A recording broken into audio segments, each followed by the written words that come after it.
అందరికీ నమస్కారం. ఈరోజు మన స్టూడియోలో శాప్ చైర్మన్ రవినాయుడు గారు ఉన్నారు. రవినాయుడు గారు విద్యార్థి దశ నుంచి తెలుగుదేశం పార్టీతో ఆయనకు అనుబంధం ఉంది. అలాగే యువగళంలో లోకేష్ గారి యువగళం పాదయాత్రలో ఆయన వాలంటీర్స్ ఇన్ఛార్జిగా పనిచేసి చాలా కీలకంగా పాదయాత్ర ఆరంభం నుంచి చివరి వరకు ఉన్నారు. ఈ ప్రభుత్వం వచ్చిన తర్వాత కూటమి ప్రభుత్వం ఆయన్ని శాప్ చైర్మన్గా నియమించింది. శాప్ని డెవలప్ చేయటం, అలాగే రాష్ట్రంలో క్రీడల అభివృద్ధికి ప్రణాళికలు రచిస్తూ ఉన్నారు. శాప్ ప్రణాళికలు రాష్ట్రంలో క్రీడాభివృద్ధికి ఆయన చేస్తున్న కృషి ఏంటో మనకి ఇప్పుడు చెప్తారు. రవినాయుడు గారు నమస్తే. నమస్తే సార్. రవినాయుడు గారు, ముందుగా మనం రాష్ట్రం క్రీడల గురించి మాట్లాడుకునే ముందు అసలు తెలుగుదేశం పార్టీతో మీ అసోసియేషను, మీ రాజకీయ నేపథ్యం ఏమైనా చెప్తారా? మాది చంద్రగిరి నియోజకవర్గంలో చంద్రగిరి మండలం కొట్టాల గ్రామం. మా అమ్మగారు ఊరు నారావారిపల్లి. అంతే పక్క ఊర్లే వస్తాయి. నాకు ఊహ తెలిసినప్పటి నుంచి నాకు నిద్రలేసి వినపడే మాట చంద్రబాబు నాయుడు గారు. ఎందుకంటే అప్పుడే చంద్రబాబు నాయుడు గారు ఒక రైతు కుటుంబంలో పుట్టి మారుమూల గ్రామం అది నారావారిపల్లి. అంటే ఆ గ్రామంలో ఉన్న ఇల్లు కూడా 25-30 ఇండ్లు. అక్కడి నుంచి ఒక స్థాయి ఎమ్మెల్యే అయినారంటే ఓకే, మంత్రి అవడం. అప్పుడు ఏం లేదు, రోడ్డు కూడా ఫార్మేషను మా తాత చెప్పేవాళ్ళు ఏ విధంగా అంతకుముందున్న రోడ్డు, తర్వాత ఈయన విద్యార్థి నాయకుడిగా ఉన్నప్పుడు అందరిని పోగు చేసి రోడ్డు వేసింది కూడా. ఎందుకంటే మా అమ్మగారి ఏదైతే పొలం ఉందో ఆ పొలం పక్కనే అది కూడా, ఎందుకంటే అది మేము చూసిన రోడ్డే. అయితే నాయకత్వం మామూలుగా అలాంటి పల్లెటూరులో పుట్టితే మహా అయితే ఎమ్మెల్యే అవడమే పెద్ద విషయం. అలాంటిది మంత్రి అవడం, ఎన్టీ రామారావు గారికి అల్లుడు అవడం, దాని తర్వాత నాకు తెలిసే టయానికి ముఖ్యమంత్రి అవడం. అప్పుడు ఏంటంటే మా ఊర్లో ఇదంతా మేమంతా మావంతా పల్లెటూళ్ళు ఏంటంటే దేవుడి వరంతో పుట్టినాడు, అందుకే ఆ స్థాయికి వెళ్ళారు. ఎలా కష్టపడ్డాడు, స్టూడెంట్ లీడర్గా ఉన్నప్పుడు ఎలా ఉండేది, ఎలక్షన్ ఎలా జరిగింది, స్టూడెంట్స్ అంతా వచ్చి అప్పట్లో, ఇప్పుడు మాత్రం పెయింటింగ్ కదా, రేకులు ఉండేది, బొక్కలు ఉండేది, దాన్ని వేస్తే చర్మం కూడా ఒకటప్పుడు లేచిపోయేది. రాత్రుల్లో పెయింటింగ్ వేసావు. ఓటు ఏదైతే ఆ రోజు ఆయన కాంగ్రెస్ తరఫున ఏదైతే పోటీ కానీ అంతకుముందు ఉన్న స్టూడెంట్ లీడర్షిప్ కానీ అన్నీ మాట్లాడుకున్నప్పుడు నాకు ఊహ తెలిసినప్పటి నుంచి నేను నాయకుడు అంటే నాకు కళ్ళకు కనిపించేది. ఇప్పుడు సినిమాని మనం చూసిన తర్వాత ఏ విధంగా మైండ్కి ఎక్కించుకుంటామో ఆ విధంగా చంద్రబాబు నాయుడు గారు జీవితాన్ని మేము మా తాతల దగ్గర లేకపోతే మా ఊర్లో వాళ్ళ దగ్గర ఇని నాకు ఊహ తెలిసినప్పటి నుంచి చంద్రబాబు నాయుడు గారు. దాని తర్వాత నేను కూడా విద్యార్థి నాయకత్వంలో రావాలి, ఈ విధంగా ఆయన చదువుకున్న కళాశాలని నేను చదవాలని మామూలుగా ఉంటే కదా ఫాలో అవ్వడం అనేది ఒకటి ఉంది. అలానే వాస్తవానికి అదే నేను ఫాలో అయ్యాను. తర్వాత రామ్మూర్తి నాయుడు గారు, సీఎం గారి బ్రదరు, బాగా ఇష్టం నేనంటే. మా మదర్ అన్న, మా తాత అన్న, మా అవ్వ అన్న బాగా ఇష్టం. ఆ ఇష్టంతో ఆయన నన్ను బిడ్డలాగా ఆదరించారు. ఫస్ట్ TNSF కూడా ఆ టైంలో ఆయన టైంలోనే నేను స్టార్ట్ చేసాం విద్యార్థి నాయకుడిగా ఉన్నప్పుడు. ఆ రోజున్న ఇప్పుడు అంటే కొద్దిగా వేరే విధంగా ఉంది. ఆ రోజు NSY versus TNSF community issues కూడా ఉండేవి. రెడ్డి నాన్ రెడ్డి ఉండేది 100%. బాగా అది ఇప్పుడు కాదు, ఎప్పటి నుంచో చంద్రబాబు నాయుడు గారి టైం నుంచి ఉంది. అది పరంపర కొనసాగుతా ఉంది. ఇప్పుడు యూనివర్సిటీస్ కొద్ది వీకే కానీ విద్యార్థి నాయకత్వం మా టైం వరకు బ్రహ్మాండంగా రోజు వాళ్ళ క్యాంటీన్లో ఉంటే మేము ఒక క్యాంటీన్లో ఉండేవాళ్ళం. వాళ్ళకి మనకి అదేదో ప్రచన్న యుద్ధం గిరికాడ గలాటలాగానే ఉండేది. అది ఎలా శత్రుతో అంటే ఇంకా వాడు ఇంకా మనకు కనపడకూడదు అనేది మన మైండ్లో ఉంటుంది. ఆ జెండా కనపడకూడదు, వాళ్ళు ఉండకూడదు, మనమే ఉండాలి అనే తపన ఉండేది. ఆ ఫెరోషియస్నెస్ కూడా ఉండేది. అంటే అది తెలుగుదేశం పార్టీ మీద నాకు అభిమానం, చంద్రబాబు నాయుడు గారి మీద ఉన్న ప్రేమ, ఇది అలానే మొదటి నుంచి నాకు తెలిసినప్పటి నుంచి మా నాయన తెలుగుదేశం, మా తాత తెలుగుదేశం, నేను తెలుగుదేశం. తర్వాత గొడవలకు వెళ్ళేవాళ్ళ యూనివర్సిటీలో మీరు? అప్పుడు 100% గలాటలు లేకుండా విద్యార్థి నాయకుడు ఎట్ అవుతాం సార్. రెండోది ఏంటంటే కవ్వింపు చర్యలు బాగుండేవి. దాదాపు ఏంటంటే కడప నుంచి మొత్తం ఇక్కడే వచ్చి చదివేవాళ్ళు. పీలేరెడ్లు అనేవాళ్ళు, కడప రెడ్లు అనేవాళ్ళు. వీళ్ళతో గ్రూపు వాళ్ళతో గ్రూప్ ఉండేది. ఇక్కడ సామాజిక వర్గం పరంగా చూసినా చాలా తక్కువ ఉంటాము. కమ్మ కమిటీలో తక్కువ మంది, ఎక్కువ మంది బీటెక్ ఎంబీఎల్సీ గట్టి వెళ్ళిపోతారు. ఈ ఆర్ట్స్ తక్కువ ఉండేది. అంతా కలిపితే కనిపిస్తే 4-5 మంది కనిపించేవాళ్ళు. దాంట్లో 2-3 ఎందుకులే రచ్చలు మనకు ఈ గలాట్లు ఎందుకు, ఏదో చదువుకొని వెళ్ళిపోతే పోతుంది అనుకునేవాళ్ళు. కానీ మనం అజెండాగా ఉంది మన మైండ్, నేను రాజకీయ నాయకుడు కావాలని నేను మైండ్లో ఉంది. కాబట్టే మనం విద్యార్థి నాయకుడి నుంచి ఒక స్పష్టమైన ఆలోచనతో వెళ్ళాలి, పోరాటం చేయాలి. అట్ ఎ టైం రెండోది ఏంటంటే 3000 ప్రొవిజనల్ సర్టిఫికేట్స్ ఇప్పించాను నేను ఉన్న పీరియడ్లో. కాన్వికేషన్స్ కానీ ఒకటప్పుడు 3-4 నెలలు కూడా ఇచ్చేవాళ్ళు కాదు, నేనే పోయి తీసుకెళ్లేవాడిని. ముఖ్యంగా నాకు బలం ఏంటంటే పైటాల రవి గారి అభిమానులు అనంతపురం జిల్లా నుంచి ఎక్కువ వచ్చేవాళ్ళు. అదేవిధంగా కర్నూలు జిల్లా నుంచి స్టూడెంట్స్ వచ్చేవాళ్ళు. వీళ్ళు హార్డ్ కోర్ తెలుగుదేశం పార్టీ, విపరీతమైన పైటాల రవి గారి అభిమానులు. అదేవిధంగా కర్నూలు జిల్లాలో కూడా బీసీస్ బాగా పార్టీకి వాళ్ళ ఫాదర్స్ నుంచి పార్టీతో ఉన్నా, ఇక్కడ వచ్చినా కూడా వాళ్ళు అలా ఉన్నాం. వాళ్ళందరూ కూడా నాకు సపోర్ట్ చేయండి. బీసీస్ ఎక్కువ మంది మాకు సపోర్ట్ చేశారు. తద్వారా మేము మెస్ సెక్రటరీ అయ్యా. ఈరోజు ఏదైతే నేను ఉన్న రోజులు యూనివర్సిటీలో మెస్, ఆర్ట్స్ కాలేజీ మెస్ అంటే రవినాయుడు, ఇంకా దాంట్లో ఇంక వేరేది ఏం లేదు. ఇప్పుడు యువగళంలో మీరు యాక్టివ్గా పార్టిసిపేట్ చేశారు. యువగళంలో యాక్టివ్గా పార్టిసిపేట్ చేసినందువల్లే మీకు కూటమి ప్రభుత్వం వచ్చిన వెంటనే నామినేట్ పోస్ట్ ఇచ్చారని అంటారు. సో యువగళం కార్యకర్తలను కొంతవరకు పట్టించుకుంది ప్రభుత్వం. వాళ్ళు ఏదన్నా కొంచెం పదవుల విషయంలో కావచ్చు, ఫైనాన్షియల్గా వీక్గా ఉన్న వాళ్ళకి ఏదన్నా చేసి పెట్టడం లాంటివి. కానీ మిగతా కార్యకర్తలను ఆ విషయంలో యువగళం వాళ్ళకి ఇచ్చినంత ప్రయారిటీ ఇవ్వలేదనే విమర్శ కూడా ఉంది, ఇవ్వటం లేదు అని. ఇది ముమ్మాటికి కరెక్ట్ కాదు సార్. గంజాయి వద్దంటే కేసు పెట్టారు, జాబ్ కావాలంటే కేసు పెట్టారు, వినతి పత్రం ఇవ్వాలని పోతే కేసు పెట్టారు. సరే, ఈ పందా జరుగుతుంది. జీవో నెంబర్ 1 తీసుకొని వచ్చి ఎవరు రోడ్డు మీదకి రావద్దన్నారు. ఆ టైంలో జగన్మోహన్ రెడ్డి ఎవరినైనా ఎలిమినేట్ చేస్తారు అనేది అందరికీ అర్థమైపోయింది. సొంత బాబాయినే వదల్లా. లోకేష్ గారు పాదయాత్ర, లోకేష్ గారు మొగోడు, మొనగాడు. రాముడు రావణాసుడి మీదకి యుద్ధంకి ఎట్టా వెళ్ళారో ఈరోజు జగన్మోహన్ రెడ్డి పతనానికి లోకేష్ గారి పాదయాత్ర కారణం. చాలా మంది వద్దన్నారు, వారించారు, వాదించారు. ఎందుకంటే లోకేష్ గారి భవిష్యత్తు, ఎవరినైనా ఇబ్బంది పెడతాడు, అటాక్ చేస్తారని కూడా అనుకున్నారు. ఎలిమినేట్ చేస్తారు, అటాక్ కాదు సార్, ఎలిమినేట్ చేస్తారు అనుకున్నావు. ఆ టైంలో ధైర్యం చేసి ఏదైనా కార్యకర్తలే నాకు ముఖ్యమని ఆయన రోడ్డు మీదకి వచ్చారు. రోడ్డుకి ఎందుకు వచ్చినప్పుడు లోకేష్ గారు ఆ రోజు పిలవడం జరిగింది. ఈరోజు మనం పోలీసులు నమ్మే పరిస్థితుల్లో లేవు. నిజం, ఓపెన్ స్టేట్మెంట్. ఈరోజు మేము ప్రభుత్వంలో ఉండొచ్చు, ఓపెన్ స్టేట్మెంట్. ఆ రోజు ఏ పోలీసుని మేము నమ్మే పరిస్థితుల్లో లేవు. మనల్ని మనం నమ్ముకొని వెళ్తాం. ఒక వ్యవస్థను ఏర్పాటు చేసుకుందాం. ఆ రోజు లోకేష్ గారు పిలిచిన తర్వాత రాజేష్ అన్న గారు ఒక టీం బిల్డ్ చేసి ఫస్ట్ 3 మీటింగ్లు అయ్యాయి. నన్నే పిలిచి మాట్లాడారు. తర్వాత ఫుడ్డు, వాలంటీర్ వ్యవస్థ, రోపు, తర్వాత అకామిడేషను, సెటప్స్ ఏవైతే 11 వింగ్స్గా డివైడ్ చేయడం, పిఆర్ టీం మినహా రిమైనింగ్ అంతా కూడా వాలంటీర్ వ్యవస్థ కిందకి తీసుకొని రావడం, నైట్ హాల్ట్ సెటప్, క్లీనింగ్, తర్వాత లంచ్ పాయింట్, రోపు, తర్వాత water distribution, food, pamphlet distribution, ముందు మీటింగ్స్ నిర్వహిస్తే అక్కడ సెటప్ చేసుకోవడం, ఇవన్నీ దాన్ని ఒక పద్ధతిగా తీసుకుని వచ్చి దీనికి ఒక 150 మంది కన్స్ట్రక్టివ్గా అవసరం వస్తుంది అన్నప్పుడు ఒక 400 మందితో ట్రైన్ చేసాం. అందరూ వస్తామన్నారు. వచ్చిన తర్వాత 2 రోజులకి వెళ్ళిపోయారా? చాలా ఇబ్బంది అయింది. మళ్ళీ కొత్త వ్యవస్థను సృష్టించుకున్నాం. బంగారుపాలెంకి వచ్చే కొందికి 6వ రోజు 7వ రోజు లోకేష్ గారు స్టూల్ లాగారు, మైక్ లాక్కున్నారు, ఆయన లిఫ్ట్ చేస్తారనుకున్నారు. ఆ రోజు జరిగిన యుద్ధం అని చెప్పాలి. ఎలా పడితే అలా కొట్టారు మా వాలంటీర్లు.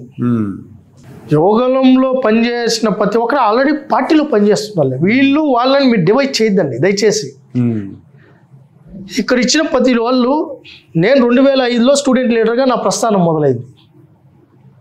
అప్పటికే నేను TNSF జిల్లా అధ్యక్షుడిగా 2 సార్లు చేశా, యూనివర్సిటీ ప్రెసిడెంట్ చేశా, తర్వాత రాష్ట్ర ప్రధాన కార్యదర్శి చేశా, నేషనల్ కోఆర్డినేటర్గా చేశా, తెలుగు యువత అధ్యక్షుని, జిల్లా పార్లమెంట్ అధ్యక్షుని చేశా, రాష్ట్ర ప్రధాన కార్యదర్శి కార్యక్రమాలు చేశా, నిరుద్యోగ అన్ని కార్యక్రమాలు చేశా.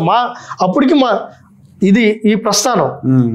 సో ఇక్కడ చాలా మంది వచ్చిందంటారు. ఇప్పుడు ధోని రాకేష్ అయినా, లేకపోతే బ్రహ్మోన్ చౌదరి అయినా, లేకపోతే ఎవరికి ఇచ్చినా, MS రాజుకి ఎమ్మెల్యే టికెట్ ఇచ్చినా, ఇంకొకరికి ఇచ్చినా, వీళ్ళందరూ కూడా గతంలో ఆల్రెడీ పార్టీలో క్రియాశీలకంగా పనిచేసిన వాళ్ళే ఉన్నారు. ఇది యోగలం వేరు కాదు, పార్టీ వేరు కాదు. యోగలం అనేది ఒక ఘట్టం. యోగలంలో మీరు ముందు నుంచి చివరి దాకా ఉన్నారు కదా. లోకేష్ గారికి చాలా అంటే పాదాలకు బొబ్బలు రావటం, తర్వాత ఆయన కొంత హెల్త్ కూడా ప్రాబ్లం వచ్చింది. రాముడు వెంట హనుమంతుడిలాగా ఉన్నాం. వానర సైన్యం ఉండింది. నేను నా రాముడు, నేను ఆయన హనుమంతుడిగానే నేను వ్యవహరించాను. నిజంగానే సార్ లోకేష్ గారు, ఎందుకంటే నాకు ఊహ తెలిసినప్పటి నుంచి లోకేష్ గారు నాకు తెలుసు. చదువుకునే రోజుల్లో నారావారిపల్లికి అవ్వ బతుకున్నప్పుడు వీళ్ళు వచ్చేవాళ్ళు. ఎంత సెన్సిటివ్గా పెరిగారు, ఎంత అల్లారు ముద్దుగా పెరిగారు అనేది నాకు తెలుసు. మా చిత్తూరు జిల్లాలో జనవరికే స్టార్ట్ అయ్యి పండగ అయిపోతానే మాకు ఎండలు మొదలైపోతాయి. ఆ రోజు మొదలుపెట్టి పాదయాత్ర మరి అనంతపురంకి తీవ్రం ఉంది, కర్నూలుకి వచ్చే కొద్దికి దారుణం సార్. చాలా బాధ. ఎంత ఇబ్బంది అయిందంటే లోకేష్ గారికి ఫీవర్ వచ్చేసేది. మేమంతా రిలాక్స్ అయినాం, జ్వరం ఉంది సరే 2 రోజులు రెస్ట్ ఉంటుందేమని. కానీ ఆయన నైటు లేదు, తెల్లతో సరే నైట్ చూద్దాం, జ్వరం మళ్ళీ ఇంకా ఎక్కువైతే ఇబ్బంది కదా అనేసి మేము అనుకుంటాడు. తెల్లతో డోలో 650 ట్యాబ్లెట్ వేసుకునేసి పాదయాత్ర మొదలు. మేము అడిగాం, సార్ బస్సుగా దిగుతానే, సార్ ఇది జ్వరం ఉంది, ఫేస్ అంతా ఇబ్బందిగా ఉంది, ఇబ్బంది పడుతున్నారు, మరి ఒకరోజు ఏంటంటే మనం షెడ్యూల్ చేసేసాం కదా, వాళ్ళు ఆల్రెడీ మొబిలైజ్ చేసుకున్నారు. అక్కడ ఇంకోటి ఏంటంటే ఆ ఆలూరు పరిసర ప్రాంతాల్లో ఏంటంటే వలస ఎక్కువ. వాళ్ళు ఖచ్చితంగా పనికి పోవాల్సిందే, వాళ్ళు పని ఆపుకొని అక్కడ ఉన్నారు. ఆ విషయం లోకేష్ గారు తెలిసింది. ఈరోజు వాళ్ళు కూలిపోతుంది, మళ్ళీ రేపంటే రేపు కూలిపోతుంది, వాళ్ళు ఇబ్బంది పడతారు. 2 రోజులు 3 రోజులు కూలిపోయిందంటే నెలంతా ఎఫెక్ట్ ఉంటుంది. కాబట్టి పర్లేదండి. ఆ రోజు ఆయన కళ్ళల్లో నీళ్ళు వస్తున్నాయి. ఆయన ఆ ఫేస్, ఆయన డల్నెస్, ఆయన పడుతున్న ఇబ్బంది చూసిన తర్వాత అసలు నిజంగానే ఈయనకి అవసరం అనిపించింది. అది చాలా మర్చిపోలేండి. తర్వాత బొబ్బలు వచ్చాయి. ఓ రోజు మాకు కూడా చెప్పలేదు, ఊరికి తెలియదు, ఇబ్బంది పరంగా ఇట్ట ఇల్లించుకుంటా నడుస్తున్నారు. కానీ ఏంటని రాత్రిలో సాక్స్ తీసినప్పుడు చూసినప్పుడు అప్పటికే 4 రోజులు ఇబ్బంది పడుతున్నాడు. అయినా కూడా ఆపలేదు. తర్వాత ఆంధ్రప్రదేశ్లో నేషనల్ గేమ్స్ నిర్వహించే ఇన్ఫ్రాస్ట్రక్చర్ క్రియేట్ చేస్తామని చెప్తున్నారు. సాధ్యమేనది? ఇవాళ మనకు ఒక మంచి నగరం లేదు, ఇంటర్నేషనల్ గేమ్స్ నిర్వహించే క్వాలిటీ. అప్పట్లో అంటే నేషనల్ గేమ్స్ నిర్వహించారు చంద్రబాబు నాయుడు గారు హైదరాబాద్లో, గచ్చిబౌలిలో ఒక పెద్ద స్టేడియం నిర్మించి అంతా చేశారు. ఇవాళ ఆంధ్రప్రదేశ్కి ఆ సామర్థ్యం ఉందా? మీరు కూడా నిన్న అక్కడ ప్రెస్లో చెప్పినట్టున్నారు నేషనల్ గేమ్స్ నిర్వహిస్తామని చెప్పి. 1000% నేషనల్ గేమ్స్ 2020-29 మనం పెడుతున్నాం. 2020-29 అంటే 29. Okay, 27 national games already allot అయింది. 29 మనం బిడ్డకి వెళ్తున్నాం. ఆ రోజు హైదరాబాద్లో కూడా చంద్రబాబు నాయుడు గారు ముఖ్యమంత్రి అయ్యే టైంకి హైదరాబాద్లో కూడా ఏ ఇన్ఫ్రాస్ట్రక్చర్ లేదు. ఆ రోజు స్పోర్ట్స్ అంటే కూడా ఎల్బీ స్టేడియం తప్ప ఇంకేమీ లేదు. చంద్రబాబు నాయుడు గారు బిల్డ్ చేశారు గచ్చిబౌలిని. ఈరోజు కూడా అదే ప్రణాళికతో మనం ముందుకెళ్తున్నాం. ఈరోజు ఇందిరాగాంధీ స్టేడియంస్ని నేషనల్ స్టాండర్డ్ చేయడానికి ఆల్రెడీ చిన్ని గారు మేము ఇప్పటికే 3 మీటింగ్స్ అయినాయి. Municipality, sports authority 2 కంబైన్డ్గా infrastructure build చేస్తున్నాం. విద్యాధరపురం ల్యాండ్, దండమూడి స్టేడియం, తర్వాత ఏవైతే విజయవాడలో ఉన్న ఇన్ఫ్రాస్ట్రక్చర్ని తీసుకొని వీటిలో ముందు డిసిప్లిన్స్ని డెవలప్ చేస్తున్నాం. ఆల్రెడీ అమరావతి చంద్రబాబు నాయుడు గారు విజన్ లాగా ఏదైతే ఉందో ఇంటర్నేషనల్ స్టాండర్డ్స్తో ఒలింపిక్ స్టాండర్డ్స్తో అమరావతి స్పోర్ట్స్ సిటీ అదే క్యాపిటల్ సిటీలో ఏమండబో ఇప్పుడు 2500 ఎకరాలు తీసుకొని స్పోర్ట్స్ సిటీ నిర్మాణం చేస్తాం అంటున్నారు. అవును. అందులో ఏమేమి ఇన్ఫ్రాస్ట్రక్చర్ వస్తుంది? ఇప్పుడు మీరు ఒకసారి మీరు చూసారంటే అమెరికా అయినా లేకపోతే ఆస్ట్రేలియా అయినా చైనా అయినా ఈరోజు బాగా ముందుకెళ్తున్న countries Malaysia, Singapore, any country including Modi stadium Ahmedabad చూడండి. ఈరోజు అహ్మదాబాద్ స్టేడియంస్కి వచ్చిన తర్వాత ఏదైతే వాళ్ళు స్టాండర్డ్స్ మెయింటైన్ చేస్తున్నారో దానికి ధీటుగా మళ్ళీ మీరు ఇది రాష్ట్రం కదా, దేశాలతో పోటీ పడాల్సిన అవసరం ఏముంది, ముందు రాష్ట్రాలతో పోటీ పడండి. మీరు ఒకసారి పోయి గుజరాత్ చూడండి, అహ్మదాబాద్ చూడండి, ఈరోజు ఒడిస్సా చూడండి, ఒలింపిక్స్ కూడా పెడతామని హర్యానా చూడండి. మీరు ఏదైతే ఒకప్పుడు వెనకబడిన ఏ రాష్ట్రం అయినా హైదరాబాద్ ఒకప్పుడు ఎగ్జాంపుల్, ఈరోజు హైదరాబాద్ దాటుకొని మిగతా రాష్ట్రాలు ముందుకెళ్ళాయి. ఇప్పుడు దాన్ని ధీటుగా మనం ఏదైతే మనం వెళ్ళాలన్నప్పుడు దాన్ని తగ్గట్టు ఇన్ఫ్రాస్ట్రక్చర్ ఉండాలి. సార్ ఆలోచన ఏంటంటే 2036 నరేంద్ర మోడీ గారు ఒలింపిక్స్ని ఇండియా తీసుకొని రావాలనుకుంటారు. ఆ ఒలింపిక్స్ నిర్వహించే టైంకి 1, 2, 3 డిసిప్లిన్స్ అన్న అమరావతి వేదిక కావాలనేది. అమరావతి వేదిక అంటే దట్ మీన్స్ విజయవాడ వేరేగా చూడాల్సిన పని లేదు, హెడ్ క్వార్టర్లో చేయాలనేది ఏదైతే ఉందో ఈరోజు అది దాని వేదికగా చేయాలనేది ఆలోచనతో చంద్రబాబు నాయుడు. దానికి తగ్గట్టు మనం చేయాలన్నప్పుడు ఇన్ఫ్రాస్ట్రక్చర్ బిల్డ్ చేయాలి. అందుకే ఈరోజు ల్యాండ్ అక్విజిషన్కి వెళ్తున్నాం. ల్యాండ్ అక్విజిషన్ ఎందుకంటే ల్యాండ్ పూలింగ్లోకి వెళ్తున్నాం. ఈరోజు ల్యాండ్ పూలింగ్ చేసేటప్పుడు ఏంటంటే మనం అనుకో ఎందుకు 2,000 ఎకరాలు ఎందుకు, 1000 ఎకరాలు ఎందుకు, 500 ఎకరాలు ఒక బ్రహ్మాండమైన స్టేడియం, క్రికెట్ స్టేడియం కట్టాలంటే మినిమం 65 ఎకరాలు కావాలి, ఇంక్లూడింగ్ పార్కింగ్తో కలిపి. ఏది మంచి మోదీ లాంటి స్టేడియం మనకు కట్టాలంటే 65 ఎకరాలు మినిమం కావాలి, ఏది క్రికెట్కి మాత్రమే. ఈరోజు మనకి ఒలింపిక్స్లో ఉన్న డిసిప్లిన్స్ గేమ్స్ మొత్తం అన్నీ కలుపుకుంటే రోలర్ గేమ్స్ 68 డిసిప్లిన్స్ మనం ఇప్పుడు ఐడెంటిఫై చేస్తాం. ఈ 68 డిసిప్లిన్స్ ఇక్కడ చేయాలంటే మనం అంత ల్యాండ్ అవసరం. Games training, regular practice, common man entry. ఇప్పుడు మీరు వెళ్ళచ్చు, నేను వెళ్ళచ్చు, అదొక టూరిజం లాగా స్పోర్ట్స్ టూరిజం డెవలప్ చేయాలి. హోటల్స్ అక్కడే వస్తాయి, అకామిడేషన్ అక్కడ ఉంటాయి. మీరు ఒకసారి గచ్చిబౌలిని చూసినప్పుడు చంద్రబాబు నాయుడు గారు ఇన్స్పాన్ ఆఫ్ 4-6 months దాన్ని ఫినిష్ చేశారు. ఫినిష్ చేసి ఏం చేశారు, అపార్ట్మెంట్ కన్స్ట్రక్షన్ చేసి అక్కడే అకామిడేషన్ పెట్టారు, ఎక్కడ హోటల్స్లో పెట్టారు. ఇది మోడల్. నెక్స్ట్ టైం ఏంటంటే ఇక్కడ మనం అమరావతి కూడా అక్కడే కాఫీ తాగాలి, అక్కడే ఎంటర్టైన్మెంట్ జోన్ ఉండాలి, అక్కడే గేమ్స్ నిర్వహణ ఉండాలి, అక్కడే హోటల్స్ ఉండాలి. ఇవన్నీ ఒక జోన్లోకి తీసుకొని రావాలి. ఒక స్పోర్ట్స్ సిటీ అనేది క్యాపిటల్ అవ్వాలనేది సార్ ఆలోచన. దాని తగ్గట్టు అంత ల్యాండ్ అవసరం ఉంది, అవసరం తగ్గట్టే ఒక్క సెంటు కూడా నిరుపయోగం కాదు. తర్వాత ఎందుకు ఇబ్రహీంపట్నం వైపు అనుకున్నారు, ముందు కృష్ణానదికి ఉత్తరం వైపు అని, మళ్ళీ దక్షిణ వైపుకి మార్చారు. సరే, ఇప్పటికీ ఇబ్రహీంపట్నం కావాలనేదే మన కోరిక, ఎందుకంటే రెండింటికి కనెక్టింగ్గా ఉంటుందని. అక్కడ ఆల్రెడీ రేటు పెరిగిపోయింది. ఆడున్న ఎవరైతే లోకల్ పంచాయతీ లెవెల్లో ఉన్న వాళ్ళు ఇబ్రహీంపట్నం మాకు 5 కోట్లు అంటున్నారు, 6 కోట్లు అంటున్నారు. మరి రేట్లు ఇవ్వడానికి ఇష్టపడలేదు వాళ్ళు. 100% మేము ఇప్పుడు ఎవరు బలవంతంగా ఇబ్బంది పెట్టలేం కదా, ఇబ్బంది పెట్టే పరిస్థితి చంద్రబాబు నాయుడు గారు చేయరు. సో అందుకని అటువైపుకి వెళ్ళారు, ఆప్షన్ లేక. ఇప్పుడు నేను కూడా వెళ్ళి వచ్చా ఇబ్రహీంపట్నం వైపు, ఎంపీ గారు అందరం పోయి చూసి వచ్చాం, నారాయణ గారు, మేము అంతా తిరిగినాం, కొండలంతా ఎక్కి దిగాం, అంతా దిగాం. ఇప్పుడు సార్ ఒకటి సార్, మాకెక్కడా కూడా గుంటూరును వేరుగా, విజయవాడను వేరుగా, విశాఖపట్నాన్ని వేరుగా, రాయలసీమను వేరుగా చూసే తత్వమైన ప్రభుత్వం కాదు ఇది. మనం డెవలప్ అవ్వాలి. ఇది తెలుగు ప్రజల ఆంధ్రప్రదేశ్ రాజధాని. Vijayawada, Amaravati twin cities. ఆ రోజు సికింద్రాబాద్, సైబరాబాద్ ఎట్టుంటుందో ఈ రెండు వేరుగా చేయాల్సిన పని లేదు, వేరుగా చూడాల్సిన పని లేదు. మంగళగిరి స్టేడియం నిరుపయోగంగా ఉంది. దాదాపుగా నిర్మాణం 3 వంతులు పూర్తి అయిపోయింది కదా. ఎందుకు అట్లా వదిలేశారు? జగన్ గవర్నమెంట్లో వదిలేశారంటే ఓకే, ఇప్పుడు కూడా ఏమి దాని పనులు ఏం జరుగుతున్నట్లేదు. అక్కడ అసలు ఆ స్టేడియం దేనికి వాడదాం అనుకుంటున్నారు? పనికిరాదని కొంతమంది అంటున్నారు. ఇంటర్నేషనల్ మ్యాచెస్కి రంజీలు పెట్టుకోవాల్సిందే అంటున్నారు. క్లారిటీ లేదు. మీరు ఇక్కడ Vijayawada MP Kesineni Andhra cricket association ప్రెసిడెంట్గా ఉన్నారు, సెక్రటరీగా సానా సతీష్ ఉన్నారు, మీరు శాప్ చైర్మన్గా ఉన్నారు.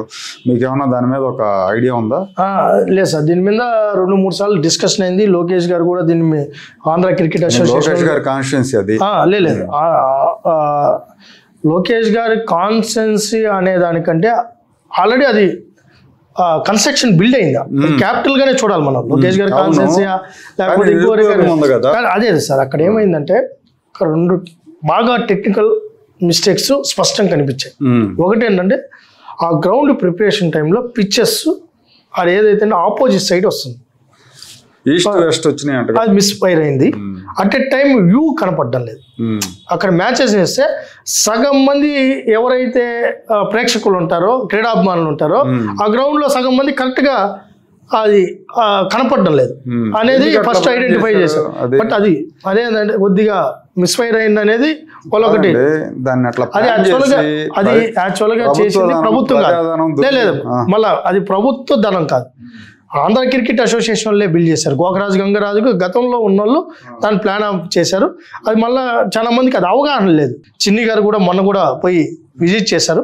దాన్ని ఏంటంటే ఉన్నదాన్ని పూర్తి చేసి అక్కడ ఇప్పుడు ఏంటంటే అన్ని ఇంటర్నేషనల్ మ్యాచెస్ నిర్వహించడం అనేది అసంభవం.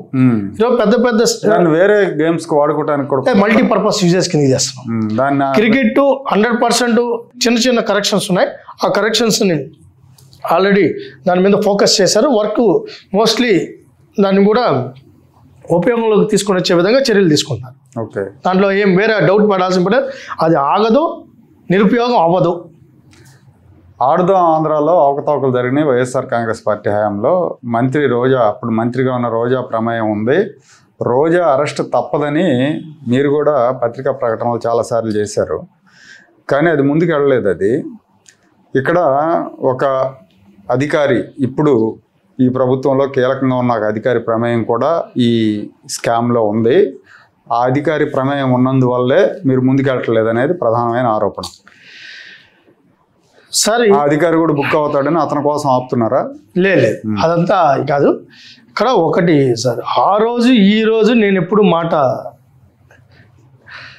ఒకే మాట మీద ఉన్నాం. ఏంటంటే ఆడుదాం ఆంధ్ర అనేది ఒక అవినీతి. బాధేసేదంటే ఏంటంటే ఇప్పుడు నేను శాప్ చైర్మన్, నేను చైర్మన్గా ఉన్నప్పుడు ఒక 10 రూపాయలు ఖర్చు పెట్టాలంటే అది ఉపయోగంలోకి రావాలి. అది క్రీడాకారుడికన్నా ఉపయోగపడాలి, ఇన్ఫ్రాస్ట్రక్చర్ అన్నా బిల్డ్ చేయాలి. 119,20,20,00,000, అదర్వైజ్ ఒక 4-5 కోట్లు, అంతా ఒక 125 కోట్ల దాకా ఆడుదాం ఆంధ్ర స్కీమ్ తీసుకొని వచ్చారు.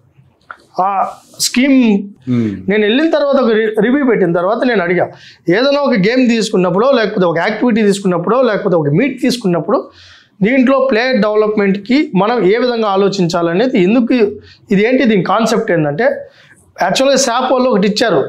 ఏది Under-14, Under-12, Under-17, Under-19 ఈ కాన్సెప్ట్ ఇస్తే ఆ పేపర్ తీసి జగన్మోహన్ రెడ్డి ఇసిరేసి ఐపాక్ టీంని పిలుచుకొని వచ్చి వీళ్ళు చెప్పింది మీరు చేయండి అన్నాడు.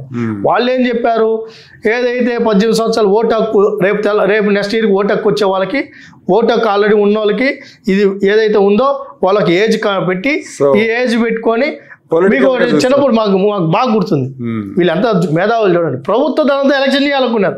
మామూలుగా ఎమ్మెల్యేనో సర్పంచో వార్డు మెంబర్ ఎవరైనా పోటీ చేసినప్పుడు మామూలు జనరల్గా ఏమవుతుందంటే ఆ వార్డులో పోటీ చేసే వార్డు ప్రెసిడెంట్ అయినా కూడా, అది పంచాయతీ వార్డు అయినా మున్సిపల్ వార్డు అయినా ఏదైనా ఉంటే ఒక 10 మంది యువకులను పిలిచి ఇంత కిట్టు పెట్టుకోండి, ఆడుకోండి, నాకు ఓటేయండి అనేది ఒక, ఇది తీసిపోయేది లేదు, ఇది నిజం.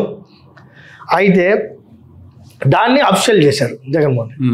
అఫిషియల్ చేసి ఏం చేశాడు, ఆడుదాం ఆంధ్ర అనేది ఒక స్కీమ్ తీసుకొని వచ్చి ఆయన సుందరమైన మొహాన్ని రాష్ట్రం అంతా ఆడుదాం ఆంధ్రాన్ని పోస్టర్లు వేసి దానికి ఒక తగలబెట్టాడు. ఆ తగలబెట్టిన తర్వాత ఏం చేశాడు, ఈ టోర్నమెంట్లు దీన్ని కండక్ట్ చేశారు. ఆయన ప్లాన్ ఆఫ్ యాక్షన్ కరెక్టే. ఏంటంటే యువత దూరం అయిపోయినారు, యువతను రాగట్టుకోవాలంటే వాళ్ళకి కిట్లు ఇవ్వాలి, డబ్బు ఇచ్చి మెడల్స్ ఇచ్చి వాళ్ళ యూత్ అంతా అట్రాక్ట్ చేసుకోవాలి, ఇన్ని లక్షల మంది పార్టిసిపేషను, ఇన్ని పంచాయతీలు, ఇవన్నీ లెక్కేసుకున్నాడు, బాగానే ఉంది. అది ఎప్పుడైతే వీళ్ళ చేతిలో పెడతానే అది స్కామ్గా మారింది. ఏం చేశారు, 600 రూపాయల సరుకుని 180 రూపాయలు కొనమన్నారు. వీళ్ళు 25% తీసుకున్నారు. దాని తర్వాత ఎవరైతే దాంట్లో చిన్న పైన కింద పైన అంతా కలిపితే మొత్తం దాన్ని తీసుకొని వచ్చి నాసిరకంగా డిస్ట్రిబ్యూషన్ ఆడికి కథం కథం ఆడదాం అంతా కథది. మొత్తం ఎన్ని కోట్లు కుంభకోణం అది? 100% 63 కోట్ల దాకా మిస్యూజ్ అయింది. మరి ఏంటి, ఎందుకు యాక్షన్ తీసుకోవట్లేదు? విజిలెన్స్ విచారణ పూర్తయింది. ఇక్కడ ఏంటంటే మళ్ళీ నివేదిక ఇచ్చారు డీజీపీ గారికి చెందింది. ఇక్కడ ఏంటంటే మీరు ఒకటి మళ్ళా గుర్తుపెట్టి, ఆడుదాం అందరికి 120 కోట్లు, 120 కోట్లకి 2000 కోట్లు, 3000 కోట్లు, 4000 కోట్లు, 5000 కోట్లు కుంభకోణాలు లిస్టు ముందుంది. దీనికి రావాలంటే ఇంకా ఇప్పుడు లిక్కర్ జరుగుతూ ఉంది, కల్తీ నెయ్యి జరుగుతుంది, ఇంక ఒకటి తీసుకొని వచ్చినప్పుడు దీని నెంబర్ ఎక్కడో ఉంది. అది కాదుగా, ఏదైనా క్రైమే కదా. 100% మీరు ఒక లిస్ట్ పెట్టుకొని 1, 2, 3 అనుకున్నా 100% ఆడుదాం ఆంధ్ర మీద విచారణ పూర్తయింది. దాని ఫర్దర్ యాక్షన్ ఉంది, డీజీపీ గారి చేతిలో ఉంది. మేము రాజకీయ కక్షలతో ముందుకెళ్ళే కావడం లేదు. అట్టని వదిలిపెట్టాం.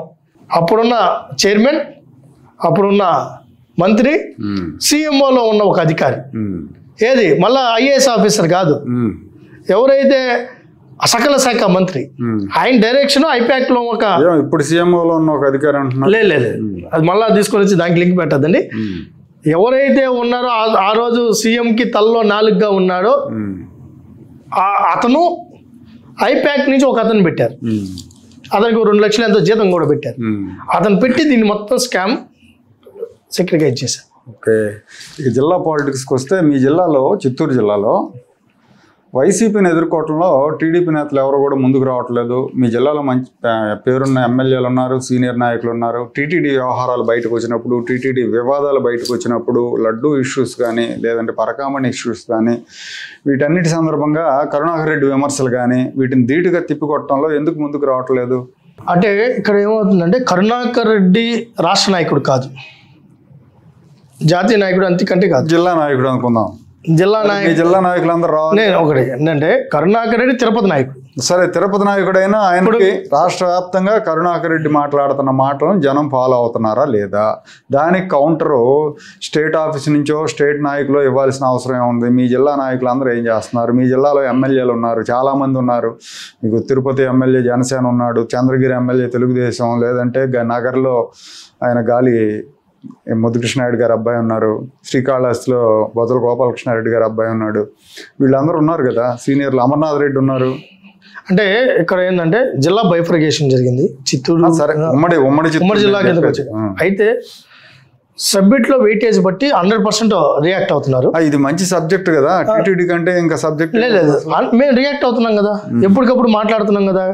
రెండోది, ప్రతి ఇష్యూలో టీడీఆర్ బాండ్ల విషయంలో నేనే ఫిర్యాదు చేశాను. విజిలెన్స్ విచారణ రాయించాం, విచారణకి ఆదేశించారు. అక్కడ గతంలో పనిచేసిన అవినీతి అధికారుల మీద నేనే పర్సనల్గా ఫిర్యాదు చేశాను. మీకు ప్రతి విషయం తెలుసు. దాని తర్వాత ఆ రోజు జరిగిన నాసిరకం వర్కుల మీద ఫిర్యాదు చేస్తున్నాం. వీటన్నిటి మీద ఏమంటే 2 రకాలుగా చూడాలి సార్. ఏంటంటే, కరుణాకర్ రెడ్డి అతను టీటీడీని అస్త్రంగా వాడుకొని నిరంతరం ఇదొక గేమ్ ప్లే చేస్తున్నాడు. అతను దీంట్లో సిద్ధహస్తుడు. మీకు ఎందుకంటే కరుణాకర్ రెడ్డిని మేము తిరుపతిలో చూసిన వాళ్ళగా, అతను ఎలా అంటే, ఏదైతే పబ్లిసిటీ అవుతుందో, ఏదైతే పబ్లిక్ ఇంట్రెస్ట్ ఉన్న టాపిక్ ఏందో దాంట్లోకి వెళ్తాడు. ఇప్పుడు టీటీడీ అనేది ఒక చాలా సెన్సిటివ్ మ్యాటర్ అండ్ ప్రతి ఒక్కరు అబ్జర్వ్ చేస్తుంటారు. దాంట్లో ప్రతిరోజు అతను ఏలు పెడుతున్నాడు. అతను మీరు చూడండి, కరుణాకర్ రెడ్డి ఎప్పుడు రాజకీయంగా అతను ముందుకు రావడం లేదు, టీటీడీ బేస్ చేసుకొని వెళ్తున్నాడు. అయితే ఇక్కడ రెండుగా మనం చూడాలి. అతను బురదలో పొల్లాడుతున్నాడని మనం బురదలో పొల్లాడాల్సిన పని లేదు. కాకపోతే ఒకటి మాటలకు మీరు కౌంటర్ ఇవ్వాలి కదా సార్. ఒకటి అతనికి కావాల్సిన కూడా 100% కరుణాకర్ రెడ్డిని అటాక్ చేస్తున్నాం, దాంట్లో వేరే డౌట్ లేదు. సరే, మీరు ఏదైతే ఉందో ఇప్పుడు ఇక్కడ ఒక ఎమ్మెల్యే ఉన్నప్పుడు ఏమవుతుందంటే, అదర్ ఎమ్మెల్యేస్ ఏమవుతుందంటే, అది తిరుపతి టాపిక్ కదా అనుకుంటారు. గోశాల వచ్చింది, అందరూ మాట్లాడారు. లేకపోతే ఇంక వేరే ఇష్యూస్ వచ్చాయి, దాంట్లో రియాక్ట్ అయ్యారు. ఇప్పుడు పరకామణి ఇష్యూలో అందరూ మాట్లాడుతున్నారు. ఇప్పుడు పరకామణి ఇష్యూ ఉంది, ఇక్కడి నుంచి పట్టాబో లేకపోతే నీలాయపాలెం విజయకుమారో ఇంకోళ్ళలో మాట్లాడటం కాదు కదా. చిత్తూరు జిల్లా ఎమ్మెల్యేలు ఎందుకు మాట్లాడరు? ఇప్పుడు పరకామణి మీద ఇప్పటి వరకు నేను పర్సనల్ గా మీరు దాని గురించి నేరుగా చెప్పలేరేమో మీకు ఎమ్మెల్యే నేను ఏమన్నానంటే మీరు చెప్పింది 100% కరెక్ట్ సార్. దాంట్లో నేను ప్రతి విషయం మీద ప్రతి ఒక్కరు రియాక్ట్ అవ్వాల్సిందే. ఇది మన ప్రభుత్వం బద్నాం చేయడానికి సిద్ధంగా ఉన్నాడు. ఎందుకంటే ఆ బద్నాం చేసే దాంట్లో తిప్పికొట్టాలి, తిప్పికొట్టనే రాజకీయం. ఇది రాజకీయం కొట్టకపోతే నిజం అనుకుంటారు ప్రజలు. ఆ విషయంలో గతంలో అతను సక్సెస్ అయ్యాడు. అయితే ఇక్కడ మీరన్నిటి ఏంటంటే ఒక్కసారిగా కరుణాకర్ రెడ్డి మీద అందరూ పడాలన్నప్పుడు కరుణాకర్ రెడ్డి అంత పెద్ద నాయకత్వమో లేకపోతే ఇంకా అతను కాకపోతే ఇంకోటి ఏంటంటే అతను అవినీతి తారాస్థాయిలో ఉంది. దాని మీద విచారణ చేయాలి. నేను దాని మీద కూడా ఆల్రెడీ రిటర్న్గా మేము రిటర్న్గా ఇచ్చున్నాం. దాని మీద ఏదంటే ఇంకోటి కూడా ఉంది. ప్రజల్లో ఒక అభిప్రాయం, వీళ్ళు మాటలకే పరిమితం అవుతున్నారు, చేతలకి లేదు అనేది కూడా ఒక అభిప్రాయం వస్తుంది. దాన్ని కూడా ఎప్పటికప్పుడు మేము దృష్టి పెట్టాల్సిన పని లేదు. ఇక్కడ ఇంకోటి కూడా ఉంది, అధికార యంత్రాంగం. ఒకటి మేము చేయాల్సింది, 2 అధికార యంత్రాంగం. ఇక్కడ బాధ చేసింది ఏంటంటే మేము ఆ విషయం కూడా దృష్టిలో పెట్టాం. కొన్ని గతంలో ఏదైనా ఇష్యూ వస్తే వాళ్ళ వైసీపీ గవర్నమెంట్ అధికారులే రోడ్డు మీదకి వచ్చేసేవాళ్ళు. వచ్చి ఈఓ మాట్లాడేవాడు, జేఓలు మాట్లాడేసేవాళ్ళు, విజిలెన్స్ ఆఫీసర్లు మాట్లాడేసేవాళ్ళు, మొత్తం వాళ్ళే మాట్లాడేవాళ్ళు. ఎందుకంటే ఆథరైజేషన్ పర్సన్ మాట్లాడినప్పుడు దాంట్లో ఉంటుంది. ఇప్పుడు మేము వాళ్ళు మాట్లాడితే రాజకీయం అవుతుంది. బట్ ఇక్కడ మాట్లాడుతున్న ప్రతి ఇష్యూ టీటీడీకి చాలా సెన్సిటివ్ మ్యాటర్. అధికారులు రెస్పాండ్ ఆ విషయం కూడా మేము ప్రభుత్వం దృష్టికి తీసుకెళ్ళడం జరిగింది. ఎందుకు అధికారులు దాని మీద రెస్పాండ్ అవ్వడం లేదు అనేది కూడా మేము దాని మీద, ఎందుకంటే కొన్ని ఎవరు రియాక్ట్ అవ్వాలో వాళ్ళు రియాక్ట్ అవ్వాలి. ఆ రియాక్ట్ అవ్వడంలో టీటీడీలో కొన్ని లోటుపాట్లు ఉన్నాయి, అది వాస్తవం. Okay, right, thank you sir.